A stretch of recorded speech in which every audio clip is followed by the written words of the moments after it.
Hello guys! So for today's video, I wanna share you kung magkano bang nagastos ko dito sa cellphone ko. So, din sa Amerika, mahirap man o mayaman, pwede kang makakuha ng cellphone na kahit anong gusto mo. Ikaw ang magdedesisyon. Hindi kagaya din sa Pilipinas, kailangan may down payment kang garine, kailangan may CEO kang garine, kailangan may mga pruweba kang ipakita bago ka pa makakuha ng cellphone. Diyos ko po.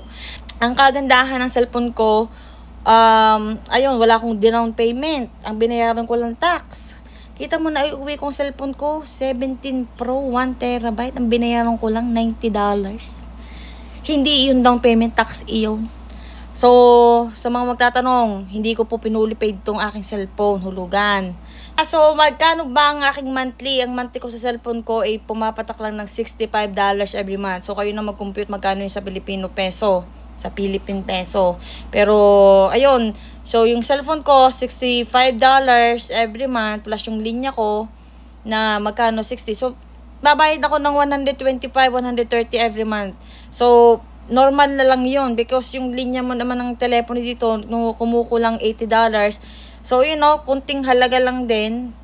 Pero kita mo, nakabago kang cellphone, tapos yung latest pa, tapos mataas pa yung memory. Magkano lang yung, hindi mo ramdam. Kung bagay ko na dito ka sa Pilipinas, hindi mo ramdam na nagbabayad ka ng gayon. Kasi syempre, hindi naman dollars to dollars. Hindi sa Pilipinas, Diyos ko po, pagkakahirap naman ng buhay diyan Kailangan mong magtrabaho sa opisina, sa mga kung ano-ano para lang maka-afford ka ng cellphone at kung huhulugan mo bago ka pa ma-approvean sa Globe. Ang daming mga hihingi, CEO, kung ano-anong pruweba kailangan para makakuha ka ng cellphone. Wala.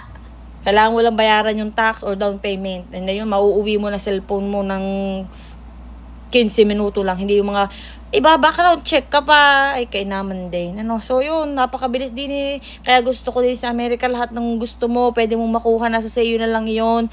Kung magpapakalubog ka sa utang. So, may mga ibang tao din yung mga ulaga. Sige, pandis-dis. Swipe. Hindi ba marunong magbayad? Mga irresponsible naman, magbayad.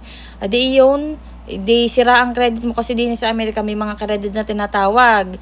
So, pagka ang pinairal mo i-swipe, hindi ka naman marunong magbayad, irresponsible ka, at kailangan mo balang araw ng bahay, ng sasakyan, hindi ka makakakuha at kailangan ng credit score. At yung credit score mo ay mababa. Because ikaw ay naging irresponsible sa pagbabayad ng mga sinuwipe mo. So, gayon din So, ang credit score ko ay mataas. So, alam niyo naman tayo, magaling tayo magbayad. Ayun lang, mura lang ang cellphone din Hindi mo kailangan magbenta ng kidney para magkaroon ka ng 17 Pro.